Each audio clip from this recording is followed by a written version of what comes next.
కానీ వాళ్ళ friend phone చేసినప్పుడు వాడు చెప్పిండు, ఆంటీ అరవింద్ ఏమైనా ఫోన్ చేసిండా, ఇట్లా ఇట్లా బయటికి వెళ్ళిండంట మరి, అలా వాళ్ళకు ఫోన్ చేసిండ్రంట, ఇట్లా ఫ్లైట్ బుక్ చేసుకురంట. అంటే ఎందుకు అమ్మ ఇట్లా బుక్ చేసుకున్నారు అని అంటే, ఏ చిన్న గొడవ పండు ఉండినా అన్న, ఇంకా అమ్మ వాళ్ళు రమ్మన్నారు ఫ్లైట్ బుక్ చేసినట్టు.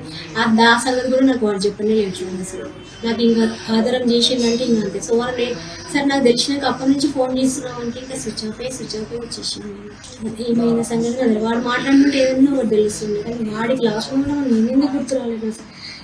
వాడి నాన్న చనిపోయినప్పటి నుంచి కూడా కష్టపడి వాడడం నుంచి పెరిగినట్టు ఒక స్టేజ్కి వచ్చిండు.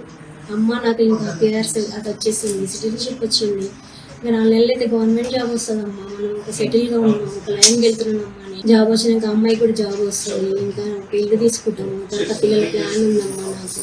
ఇప్పుడు వాతావరణం పడవసలేదు వెళ్ళమ్మా ఇంకా అనేసి వాళ్ళ ఫ్రెండ్ వాళ్ళ అమ్మ తోడిచ్చి పంపించారు నన్ను.